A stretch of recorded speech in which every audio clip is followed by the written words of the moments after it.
Joining me now is Dr. Max Abrahms, Professor of Political Science at Northeastern University and author of Rules for Rebels, The Science of Victory in Military History.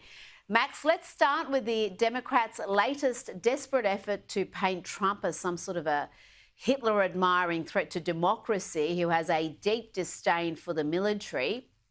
A frankly ridiculous tale from the discredited Atlantic, it has to be said. This was debunked almost immediately, but it's still being spread uncritically by large segments of the media, the usual suspects, including much of the media here in Australia. And of course, Kamala Harris is keen to capitalise on this latest manufactured outrage. Here she claims Donald Trump will use the military against people for simply disagreeing with him. Anyone who refuses to bend a knee or dares to criticize him would qualify, in his mind, as the enemy within, like judges, like journalists, like nonpartisan election officials. It is deeply troubling and incredibly dangerous that Donald Trump would invoke Adolf Hitler, the man who is responsible for the deaths of 6 million Jews and hundreds of thousands of Americans. All of this is further evidence for the American people of who Donald Trump really is. Max, one could argue this is the sort of inflammatory rhetoric that has seen 2 assassination attempts against Donald Trump. Yeah, they call that stochastic terrorism, when somebody says something publicly which essentially puts a mark on them. They don't explicitly call for a hit, but it signals to supporters that somebody needs to be taken out. There are a lot of ironies that we could unpack there in terms of what Kamala has done, but essentially she's accusing Trump of being a fascist and a Hitler supporter. In reality, she is the one who is trivializing the Holocaust by associating Donald Trump, who already was president for 4 years, and America didn't turn into Nazi Germany. She is also using the military for her own personal gain. She is simply repeating the made-up allegations of Trump's former chief of staff, who comes from the military. And she's using the Atlantic for partisan purposes to thrust herself into the presidency, which hasn't come about democratically. You know, the manipulation of the media, the centralization, including the military, the lying, kind of hyping people up and generating false alarm about the potential stakes here, all of that is consistent with fascism. So she is not only a liar, but she's extraordinarily unself-aware. Now, this Atlantic story starts with the horrific murder of Army Private Vanessa Guillen, and it's about how Trump offered to pay for her funeral and then became enraged and refused to do so when he found out it was $60,000 the cost, and there's all sorts of allegations made there. It's written at length, very colourful. Only problem is it's not true. Her own family, this fallen soldier's own family, dispute the report. They are outraged that the Atlantic would use their loved one to publish lies about Trump. Vanessa's sister posted this directly to the Atlantic, saying, "I don't appreciate how you are exploiting my sister's death for politics, hurtful and disrespectful to the important changes she made for service members. President Donald Trump did nothing but show respect to my family and Vanessa. In fact, I voted for President Trump today." The Atlantic claims the family's lawyer told the magazine that she sent the bill for the funeral to the White House, but no money was ever received from Donald Trump. But that lawyer, Natalie Kawam, has confirmed that the Atlantic's Jeffrey Goldberg misrepresented their conversation and, I quote, outright lied in his sensational story. She also wrote, more importantly, He used and exploited my clients and Vanessa Guillen's murder for cheap political gain. Max, given all this, how is this story still being so widely reported and reported uncritically? Well, not only is the story clearly false, according to both the family member and the relevant lawyer, but it's also an extremely petty story. So Kamala Harris gave a speech today, and you would think that she was going to unveil some important initiative. She was going to really spell out important substantive differences. And yet, the Team Kamala is leading with a story about whether Donald Trump paid for a funeral bill. And I really think that this gets to the shallowness of this presidential campaign.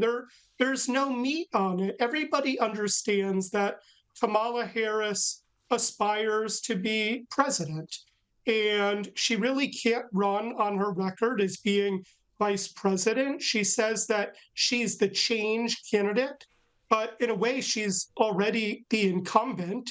When asked what are the differences between her policies and Biden's, she says there's no daylight at all. So it's really not even clear, according to Kamala Harris, why she's running. She was known for as a vice president who did not like to get into the weeds with respect to policy. On the policy issues where she has been vocal, she's been contradictory. She, famously asserted that a border wall was un-American. She suggested it was racist, and now she accuses Trump of being weak on the border. She's waffled over fracking. So the only policies she's really known for are the ones where she's drawn a lot of attention just for being inconsistent. And I think that she's trying to bury the lack of substance with an assault on Trump, even though it's not only false, but petty and really absurd. But of course, the media is playing along, and they are, broadcasting and blasting this story as if we have found out something which is meaningful. But of course, none of it is true. Well, that seems not to be much of a factor in the eyes of the leftist media. Former White House Chief of Staff Mark Meadows has also denied this story is accurate. Now, let's go to a real scandal here, not a manufactured one. The US intelligence breach that saw Israel's plans to strike Iran leaked to Iran. What can you tell us about this Pentagon leak? This seems incredible. What we know is that it's very serious, that this is top secret information.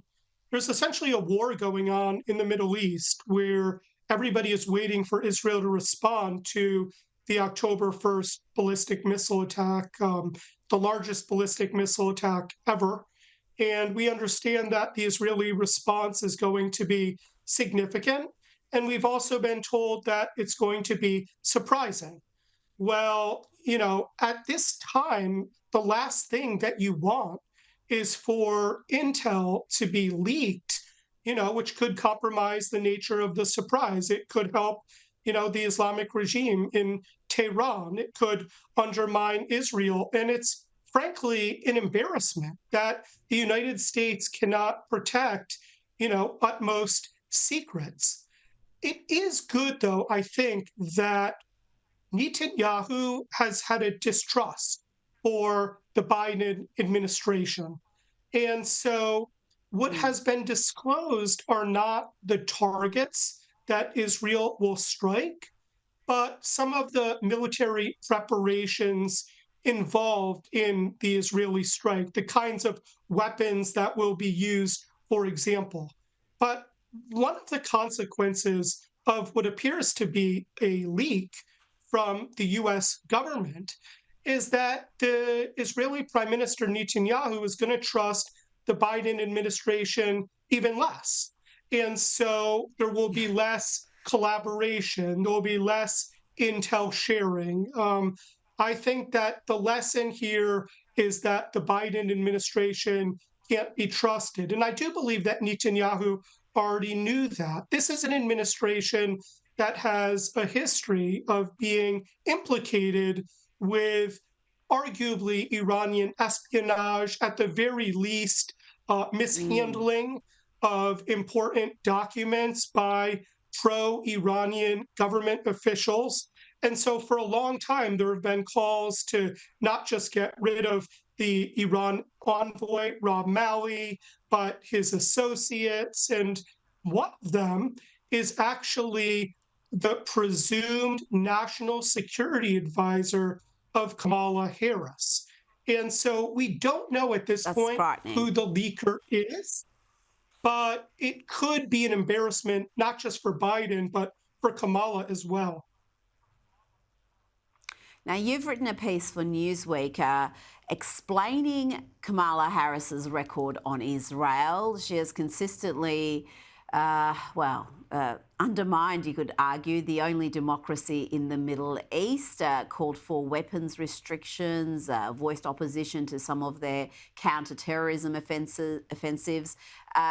You argue that American Jews should not be voting for the Democrats, but we know the majority of the Jewish community in America does. How can that be when you've got these leftist college campus protests, you've got the squad within the Democrats, you've got just this anti-Semitic, certainly anti-Israel sentiment that's very strong in the left, and it has really institutional power.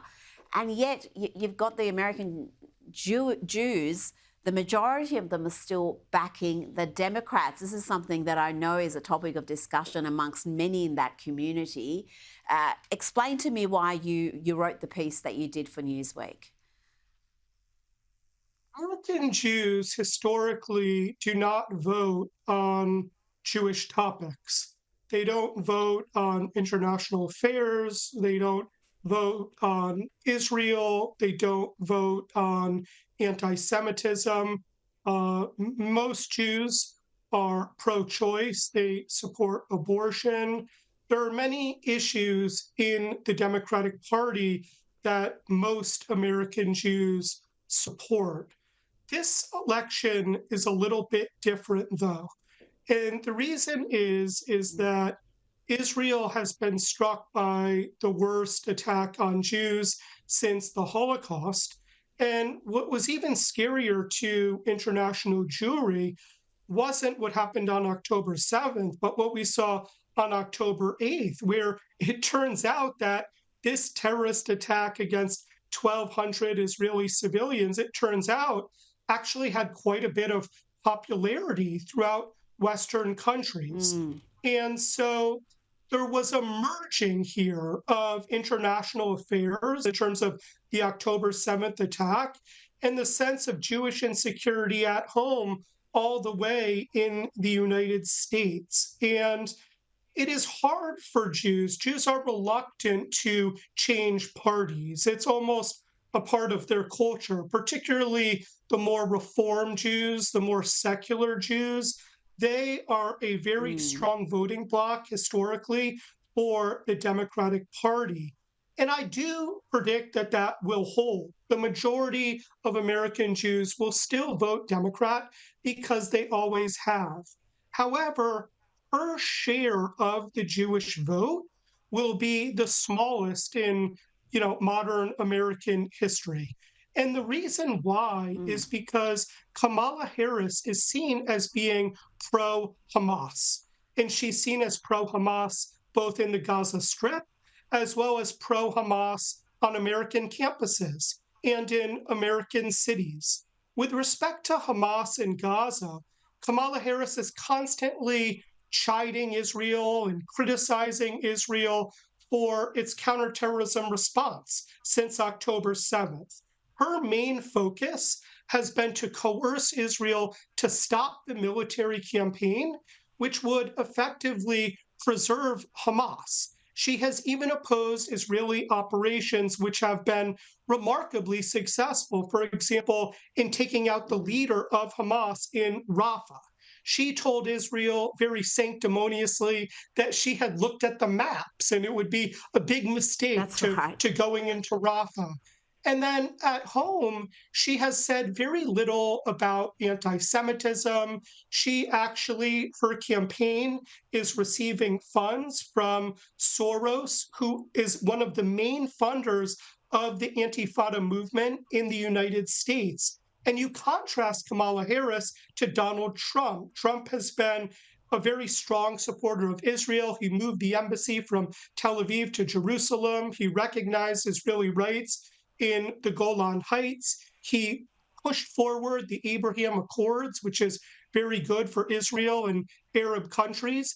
And at home in the United States, he has said, if you're a foreigner in the United States and you're burning American flags and you're threatening a global intifada violence and you're anti-Semitic, then there's no reason for you to be here at American universities. And This is so why it's so reasons, incredible that they're very good reasons indeed, and yet you've got Trump is the one who's characterized as some sort of Hitler, the most pro-Israel president that we have seen. It's just incredible. Dr. Max Abrahms, thank you so much for your time this evening. Really appreciate it. Thank you, Rita.